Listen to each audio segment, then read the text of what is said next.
అంటే gross profit ఇక్కడ carry down అయితే ఇక్కడ బ్రాడ్ డౌన్ అనేది అవుతుంది. ఇప్పుడు మనం ప్రాఫిట్ అండ్ లాస్ అకౌంట్ చూస్తే కనుక మనకి క్రెడిట్ సైడ్ ఏమవుతుందంటే by discount received, by commission received, by rent received, తర్వాత బై ఇంట్రెస్ట్ ఆన్ డ్రాయింగ్స్, ఇట్లా మనకి క్రెడిట్ సైడ్ ఇన్కమ్స్ అన్ని కూడా తీసుకుంటాం నామినల్ అకౌంట్ రూల్ ప్రకారం. అలాగే డెబిట్ సైడ్ చూస్తే కనుక 2 salaries paid, rent paid, insurance, printing and stationery, తర్వాత general expenses, advertisement expenses, bank charges, తర్వాత బ్యాడ్ డెట్స్, డిప్రిసియేషన్, ఈ విధంగా నేను కొన్ని మాత్రమే తీసుకున్నాను. కానీ నిజానికి ఇంకా కొన్ని మీరు ప్రిపేర్ అవ్వాల్సి ఉంటుంది. ఫార్మాట్ చూసుకుంటే కనుక ఇంకా ఉంది మనకి. షార్ట్ వీడియోలో అన్ని చెప్పలేం కాబట్టి కొంతవరకు నేను ఇన్ఫర్మేషన్ ఇవ్వగలుగుతున్నాను. ఈ ఫార్మాట్ వస్తేనే మీరు ఈజీగా 20 మార్క్స్ అనేది చేయగలుగుతారు.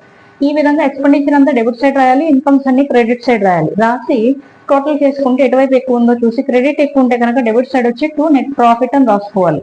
నెట్ ప్రాఫిట్ అని అమౌంట్ అనేది చూపిస్తాం. ఒకవేళ డెబిట్ టోటల్ ఎక్కువ ఉన్నప్పుడు క్రెడిట్ సైడ్ వచ్చి బై నెట్ లాస్ అని ఈ విధంగా చూపించాల్సి ఉంటుంది. ఈ నెట్ ప్రాఫిట్ నెట్ లాస్ మనకి బ్యాలెన్స్ షీట్ కి నెక్స్ట్ అకౌంట్ కి ట్రాన్స్ఫర్ అవుతుంది అనమాట. కాబట్టి ఈ విధంగా మనం trading and profit and loss account అనేది చేస్తాం. నెక్స్ట్ బ్యాలెన్స్ షీట్ అనేది చెప్దాం.